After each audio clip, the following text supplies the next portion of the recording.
Nobody in that house was looking at the old woman on the veranda. 5 grown children. 11 other grandchildren scattered across the city. A house full of family on Easter Sunday, the busiest, fullest day of their entire year. And the only person who remembered Grace Okafor's birthday was the smallest person in the house. A 7-year-old girl was about to walk 30 steps with a cupcake from the fridge and 4 mismatched candles, and what happened when she reached the veranda would freeze every adult in that compound where they stood. Little did Grace Okafor know, sitting alone with her tea and watching the gate, that the only gift she would receive that day would also be the only one that mattered. Before we go any further, drop a comment and tell us where in the world you are watching from.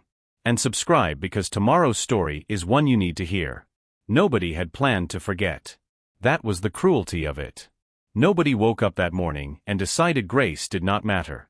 They simply organized their attention around something louder, and Grace's birthday, true but unremarkable, got buried underneath it the way small true things always get buried under loud urgent ones. The Okafor compound in Enugu was full that Easter Sunday the way it was full every Easter Sunday. 5 children. Their spouses. Drivers waiting by the gate. The smell of jollof rice drifting from the kitchen since 5 in the morning. At the center of it, in her favorite chair where she could see the garden and the gate and everyone who came and went, sat Grace. 81 years old. The woman who had built a single fabric stall in Onitsha Market into a property and trading empire across 3 states. The woman who had paid every school fee, settled every business loan, covered every hospital bill in that family without once being asked twice. She did not need anyone to admire her for it. She had simply hoped, every year on this one day, that someone would remember it was hers. The sitting room door was half closed, but the voices came through anyway. The Lagos properties should go to whoever has been managing them, Folake said. Folake managed most of them. The Onitsha stalls were the foundation, Chitty said. They should come to me. I carry her name forward. I need liquidity, Ngozi said, and something in the way she said it sounded less like preference and more like need. Emeka and Adiz mostly agreed with whoever spoke last. They had been at this for 40 minutes. Their mother was 18 feet away, alone, on her birthday. None of them had gone to wish her happy birthday. Not because they were monsters. People rarely are. They had simply stopped somewhere along the way, seeing her as a person who might want today to be seen. Anna was the only grandchild who lived in the compound full-time, and she had a routine with her grandmother that none of the adults paid much attention to. Every evening, while the rest of the house moved through its various dramas, Anna and Grace sat on the veranda and talked. 3 weeks before Easter, Anna had asked a question. "Grandma, when is your birthday?" "Easter Sunday this year," Grace had said. "It moves. It follows the moon, not the calendar." Anna had gone to her room. She had a small notebook with a cat on the cover, given to her at Christmas, where she recorded the things in her life she did not want to lose. Her best friend's address. The day her hamster died. And now, Grandma's birthday, Easter Sunday, moon not calendar. She had not mentioned it again. She had simply remembered. That Easter Sunday morning, Anna woke before anyone else, the way she often did. On her way back from checking her small garden patch, she passed the kitchen window. She remembered. Quietly. Completely. The way a child remembers something true. Today. She went to her mother first. Adiz was in the bathroom, a voice note from one of her sisters playing through the speaker, something about the meeting that morning. "Mummy, today is Grandma's birthday." Baby, go get dressed." "Mummy, are we doing a cake?" "Not now, Anna. Mummy is busy." She tried Uncle Chitty next, on the veranda steps, his voice carrying the tight energy of a man rehearsing an argument. "Uncle Chitty, it's Grandma's birthday today." "Yes, sweetheart, I know." His hand briefly covered the phone. "Go find your mother." Anna stood at the edge of the sitting room and listened to words she did not fully understand. Liquidity, distribution, equitable, but she understood the tone. She understood, the way children understand emotional whether even when the content escapes them, that nobody in that room was thinking about her grandmother as a person today. Only as a question to be answered eventually. She turned around. She walked to the kitchen. She checked the fridge first. She had checked it that morning before anyone was awake.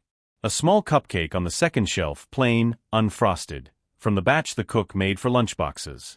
Not a birthday cake. It would have to be enough. She found the box of small candles in the drawer where her grandmother kept things that were not used often but never thrown away. She took 4. She did not know exactly how old her grandmother was turning, but 4 felt like the right number for something this important, the way numbers feel right to a child who understands ceremony more than arithmetic. She lit them with the kitchen matches carefully, the way she had watched the cook do once at her own birthday, holding her hand steady the way she had practiced in her head 100 times that morning.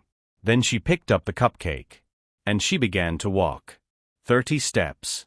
She would remember every one of them for the rest of her life, though she did not know that yet, walking them at 7 years old with both hands carefully steady and 4 small flames bending in the breeze from the open door.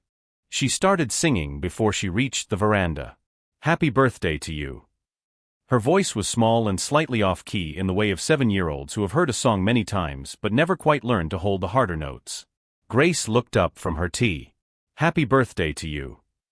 Whatever composed patience had been on Grace's face, the particular careful expression of a woman who had decided not to let her own birthday's neglect show, dissolved completely. Happy birthday, dear Grandma. Anna reached the chair. She stood holding the cupcake, her face entirely serious with the concentration of having gotten this far without disaster. Happy birthday to you. The song ended. The veranda was silent. Drawn by a child's voice singing a song none of them had thought to sing, the 5 adult children of Grace Okafor appeared in the sitting room doorway. Overlook first. Then Chitty. Then Ngozi. Then Emeka and Adiz. They stopped in the doorway with the stillness of people who have walked into something they were not prepared for. They looked at their mother. They looked at the small girl standing in front of her, holding a cupcake from the children's lunch supply, for mismatched candles burning down toward the unfrosted top. Nobody said anything for a long moment. Grace looked at Anna. Her eyes were full. She had not cried, not properly, in longer than she could remember. Not at the hospital 2 visits ago. Not during the nights her chest had felt tight and she had wondered quietly who would notice if something happened to her in her sleep. She had built a habit, across 56 years of being the one everyone relied on, of never showing the particular vulnerability of needing something. A 7-year-old girl with a cupcake from the fridge had undone all of it in one verse. Make a wish, Grandma, Anna said. That's what you do. Grace looked at the 4 small flames. She looked at her granddaughter's face, entirely earnest, the only person in that compound who had thought of her today, not as a question to be resolved but as a person to be celebrated. She closed her eyes. She blew out the candles. Stop right there. 5 grown children. 11 other grandchildren somewhere across the city. A house full of family on the most important holiday of the year. And the only one who remembered was the smallest one in the room. Drop a comment right now. When was the last time you remembered something for someone that nobody else bothered to? Tell me below. And if you haven't subscribed yet, do it now because what happens next will move you. Keep watching. Overlook moved first. She crossed the veranda and crouched beside her mother's chair. Mama. I'm sorry. I completely. It's fine, Grace said. The steadiness cost her something. You're all busy. I understand. It's not fine, Chitty said from the doorway. His voice entirely changed from the tight rehearsed energy of 20 minutes ago. We should have a lot of things, Ngozi said quietly, looking at the cupcake, at the extinguished candles, smoke curling thin into the morning air, at her 7-year-old niece who simply stood there, the ceremony complete in her mind, waiting to see what happened next the way children wait, without anxiety, trusting adults to sort out whatever needs sorting. Adiz crossed the veranda and picked Anna up. Did you know it was today? I wrote it in my notebook, Anna said, as if this explained everything, which in the particular logic of 7-year-olds it did. How long ago? Grandma told me 3 weeks ago. I asked her. Adiz looked at her mother over Anna's shoulder. Something passed between them that needed no words. The shame of a daughter realizing her own 7-year-old had paid more attention in one conversation than 5 adult children had paid in a year. The meeting did not resume. Nobody announced it was cancelled. It simply lost whatever momentum had been carrying it. The 5 siblings drifted onto the veranda instead, and the conversation that followed was not about distribution or liquidity. It was, for the first time in longer than any of them could comfortably admit, simply about her. Emeka asked her to tell the story of the fabric stall again, the one she had told 100 times but which none of them had really listened to in years. The single stall in Onitsha. The 56 years. The decisions made alone in rooms where she was the only woman. She told it. They listened. Properly. Without checking their phones. Anna sat on the arm of her grandmother's chair, eating the rest of the cupcake she had not had time to give away entirely, listening to a story she had heard many times in their evening conversations but which felt different now, told to an audience finally paying attention. By the time the proper cake arrived, Folake had sent a driver into town within 20 minutes, returning an hour later with the largest cake the bakery had. The entire family had gathered properly. Not performing gathering. Actually gathering. They sang again, properly this time, with a tall white cake and a perfect ring of candles, voices overlapping the way Anna's small solo voice had not. But everyone in that compound understood, without it needing to be said, that the cake that mattered had already been served. 6 weeks later, Grace called her lawyer. Not to change anything dramatic. The will had been carefully built over years with proper counsel, and the fundamentals stayed the fundamentals. But she added one provision. A modest trust specific, for Anna's education through university and beyond, if she chose. Not because Anna needed rescuing, but because Grace wanted there to be a permanent record of what one small act of attention had been worth. She told the lawyer to add a note to the file, not part of the formal documentation, just something for the family to find later, whenever later happened to be. For Anna, who remembered when no one asked her to. Some inheritances are not about money. This one started as a cupcake. The following Easter looked different. Not perfect. 5 adult siblings with 5 different histories of disappointment do not become a simple harmonious unit in a single year. There were still old patterns surfacing. But on the morning of Grace's 82nd birthday, Anna did not walk alone from the kitchen. She walked with her mother and her aunts and her uncles, all of them carrying something: plates, candles, a cake baked at home this time by Ngozi, who had discovered she rather enjoyed baking when she let herself slow down enough to try. They sang together.